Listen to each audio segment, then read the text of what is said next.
नमस्कार दोस्तों, मैं आयुष आपके अपने YouTube channel education with Ayush में स्वागत है। शोषण क्या बताए थे? शोषण बताए थे कि जो हमारा जीव होता, कोई भी जीव होता, वह क्या करता है? वह शोषण करता है।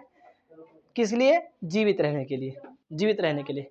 लेकिन कुछ जीव ऐसे होते हैं जो क्या करते हैं? जो शोषण की क्रिया नहीं करते हैं। ठीक है, जो शोषण की क्रिया नहीं करते। कुछ जीव होते हैं, लेकिन क्या करते हैं? दूसरों के ऊपर रहते हैं, दूसरों जीवों के ऊपर रहकर उससे क्या करते हैं? अपना जीवन जो शोषण होता है, शोषण प्रक्रिया पूरा करते हैं। कहने का मतलब कि कोई भी जीव क्या करने के लिए? जीवित रहने के लिए शोषण की आवश्यकता होती है। शोषण अगर ना करेगा तो जीव जीवित नहीं रहेगा। चलिए देखते हैं शोषण की परिभाषा होता क्या है। तो क्या बोलेंगे?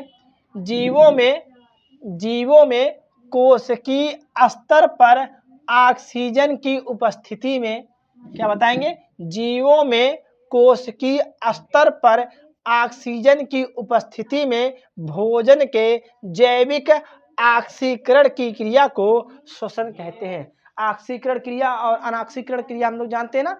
ऑक्सीकरण का मतलब होता क्या होता? ऑक्सीकरण का मतलब होता है जिसमें ऑक्सीजन की उपस्थिति में क्रिया कराया जाए, है ना। और अनऑक्सीकरण क्या होता है? जिसमें ऑक्सीजन की उपस्थिति ना हो। या बोल सकते हैं कि इस एक में होता है क्या होता है? एक में क्या होता है? जो ऑक्सीजन का वृद्धि होता है, एक में क्या होता है? ऑक्सीजन क्या होता है? ह्रास होता है ना। तो कहेंगे जो ऑक्सीजन होता है, ऑक्सीजन की उपस्थिति में जो जैविक क्रिया होगी, उस जैविक क्रिया को ही शोषण कहेंगे। क्या कहेंगे? शोषण का मतलब है कि जो हमारा जीव है वह क्या करेगा? ऑक्सीजन को ग्रहण करेगा। ऑक्सीजन ग्रहण करने के बाद जो हमारा क्रिया करेगा, क्रिया प्रयोग करेगा, उसे ही कहते हैं हम लोग शोषण कहते हैं। फिर से समझते परिभाषा बोलेंगे। जीवों में कोशिकीय स्तर पर, कोशिकीय स्तर का मतलब होता है कि कोशिकाओं में, क्या होता है? कोशिकाओं में, ठीक है। ऑक्सीजन की उपस्थिति में भोजन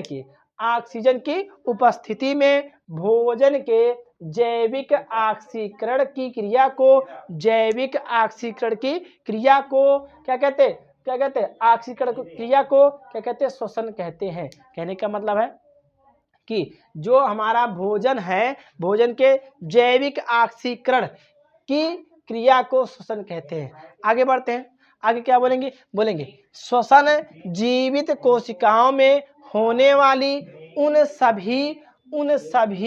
सभी एंजाइमी अपक्रियाओं को कहते हैं। एंजाइमी अपक्रिया को कहते हैं जिनमें ऑक्सीजन की उपस्थिति में या अनुपस्थिति में कार्बनिक पदार्थों का ऑक्सीकरण होता है एवं ऊर्जा मुक्त करता है या ऊर्जा मुक्त होती है। क्या बोलेंगे? शोषण जो होता है, शोषण वह क्या होता है? जीवित कोशिकाओं में। क्या होता? जीवित कोशिकाओं में। अभी बताया ना कि जो शोषण क्रिया होगी वह जीवित जीवों में होगी, है ना। अगर जीवित जीव है वह क्या करेगा? शोषण की प्रक्रिया करेगा। शोषण की प्रक्रिया अगर नहीं करेगा तो वह जो जीव है जीवित नहीं रहेगा। तो क्या बोलेंगे? श्वसन जीवित कोशिकाओं में होने वाली उन सभी एंजाइमी अपक्रियाओं को कहते हैं जिनमें ऑक्सीजन की उपस्थिति हो या ना उपस्थिति हो, लेकिन कार्बनिक पदार्थों का ऑक्सीकरण हो और साथ में क्या? कुछ ना कुछ ऊर्जा को मुक्त करे। क्या करे? कुछ ना कुछ ऊर्जा का मुक्त करे। कब? जब क्या होगा? जब हम ऑक्सीजन होगा तब। आगे बढ़ते हैं। अब क्या बोलेंगे? अगर इसका एग्जाम्पल बोलेंगे, इसका एग्जाम्पल क्या होगा? इसका एग्जाम्पल जो होगा कैसे बोलेंगे? भोज्य पदार्थ होगा। क्या होगा? भोज्य पदार्थ मतलब भोजन होंगे, भोजन के अणु होंगे, उसके साथ में ऑक्सीजन होगा।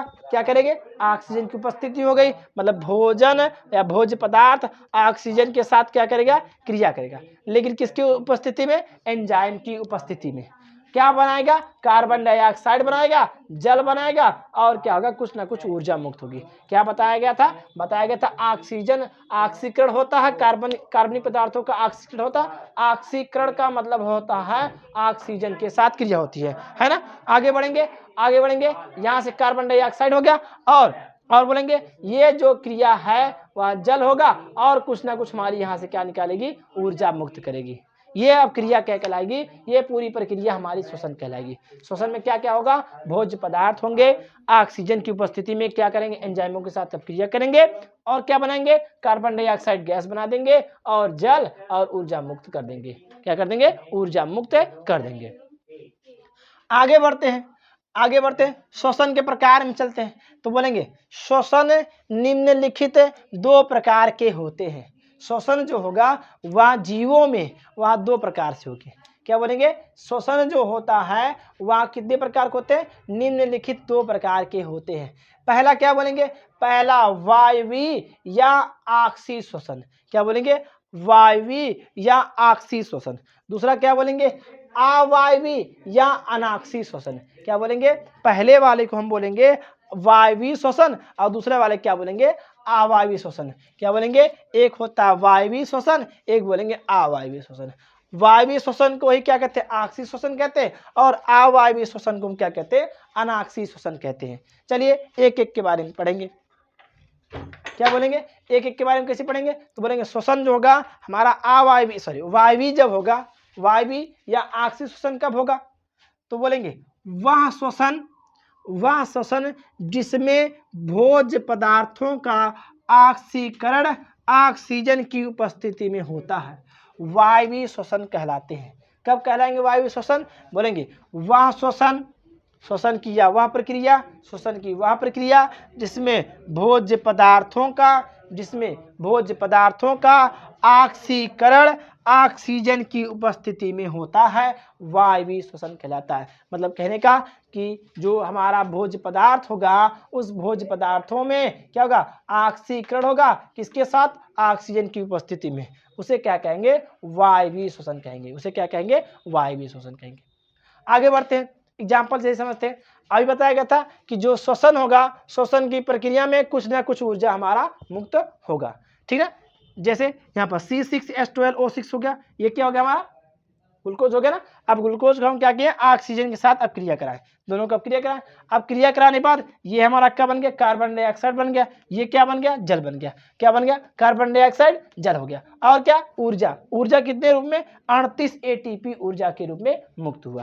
कहने का मतलब वायवीय श्वसन में जब हम क्या करेंगे, जब हम क्रिया कराएं, क्रिया कराने के बाद जो अब क्रिया हुई वह क्या हो गई, उसके साथ में हमारा कार्बन डाइऑक्साइड गैस निकला, जल निकला और क्या निकला, ऊर्जा कितना निकला, वायवीय श्वसन में बोलेंगे 38 ATP करके निकला। कितना निकला, 38 ATP।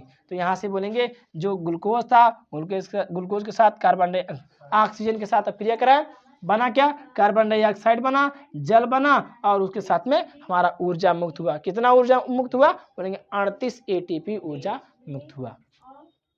आगे बढ़ते हैं, अवायवीय श्वसन क्या कहलाता है, अवायवीय श्वसन किसे कहेंगे, बोलेंगे या अनाक्सीय श्वसन, बोलेंगे वह श्वसन जिसमें भोज्य पदार्थों का ऑक्सीकरण ऑक्सीजन की अनुपस्थिति में होता है। क्या बोलेंगे, वह श्वसन जिसमें भोज्य पदार्थों का ऑक्सीकरण ऑक्सीजन की अनुपस्थिति में होता है, अवायवीय श्वसन कहलाता है।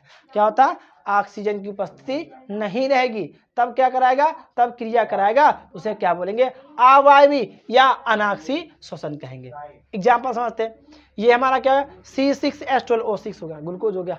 अब हम क्या किए, इसे हम क्या कराएं, किसकी उपस्थिति में, ना तो ऑक्सीजन की उपस्थिति में। अब ये क्या कर दिए, इसका हम विखंडन करा दिए, इसको तोड़ दिए। तो तोड़े तो C2H5OH एथिल अल्कोहल के रूप में टूट गया और ये हमारा क्या, ऑक्सीजन हो गया और 2 गुना में या 2 ATP ऊर्जा मुक्त किया। क्या किया, जो ग्लूकोज था, ग्लूकोज का क्या करा दिया, ऑक्सीजन के अनुपस्थिति में, मतलब उसमें ऑक्सीजन नहीं है, उसके साथ अब क्रिया कराएं। क्रिया कराने पर क्या प्राप्त हो गया, हमारा एथिल अल्कोहल हो गया, ऑक्सीजन हो गया और क्या, 2 गुना में ATP या 2 ATP हमारा निकल के आ गया ऊर्जा के रूप में। आगे बढ़ते, आगे जो अवायवीय श्वसन होगा, अवायवीय श्वसन को ही किण्वन कहते हैं। क्या कहते हैं, अवायवीय श्वसन जो होगा वह क्या कहलाएगा, किण्वन कहलाएगा। तो बोलेंगे ईस्ट तथा जीवाणुओं में कोशिका द्रव से बाहर होने वाले अवायवीय ऑक्सीकरण को किण्वन कहते हैं। किण्वन किसे कहेंगे, बोलेंगे ईस्ट तथा जीवाणुओं में कोशिका द्रव से बाहर होने वाले अवायवीय ऑक्सीकरण को किण्वन कहते हैं, किण्वन कहते हैं। फिर आगे बढ़ेंगे, जो किण्वन होगा वह दो प्रकार के निम्नलिखित प्रकार के होते हैं या निम्नलिखित रूप से होते हैं। पहला रूप बोलेंगे एल्कोहलीय किण्वन, बोलेंगे ईस्ट एवं कुछ जीवाणुओं में पाइरूविक अम्ल से इथाइल एल्कोहल व कार्बन डाइऑक्साइड का निर्माण दो चरणों में होता है। क्या बोलेंगे, जो हमारा पाइरूविक अम्ल है जीवाणुओं में वह क्या करेगा, वह इथाइल एल्कोहल का और कार्बन डाइऑक्साइड का निर्माण करेगा, वह भी दो चरण में पूरा करेगा। तो क्या बोले CH3COCOOH, ये हमारा क्या हो गया ईस्ट, और क्या हो गया, क्या बोलेंगे इथाइल एल्कोहल से क्या करेगा, कार्बन डाइऑक्साइड क्या निकालेगा। तो बोलेंगे इथाइल बोलते, कभी कभी एथाइल एल्कोहल बोलते थे ना। तो यहाँ से हो गया CH3COCOOH हो गया। इसको क्या किया हम लोग, पाइरूविक अम्ल के साथ क्या कराए, क्रिया कराएं, इसकी उपस्थिति में क्रिया कराएं तो हाइड्रोजनीकरण करा देते हैं। तो हाइड्रोजन का क्या कराएंगे, क्रिया कराएंगे। तो यहाँ से क्या आएगा, CH3 आएगा, CHO आ गया प्लस कार्बन डाइऑक्साइड, इसको हम क्या बोल देंगे, एस्टल्डिहाइड बोल देंगे। अब इसका एस्टल्डिहाइड का फिर हम क्या कराएंगे, फिर इसकी उपस्थिति में हम इसका फिर से अब क्रिया करा देंगे। तो CH3CHO के रूप में इसको तोड़ देंगे तो क्या टूट जाएगा, C2H5OH, ये हमारा क्या बन जाएगा, एथिल एल्कोहल बन जाएगा। एथिल एल्कोहल मतलब हमारा एक प्रकार का एल्कोहल बन गया। एल्कोहल जो भी बनेगा वह हमारा किस विधि से बनेगा, किण्वन विधि से ही बनेगा, है ना।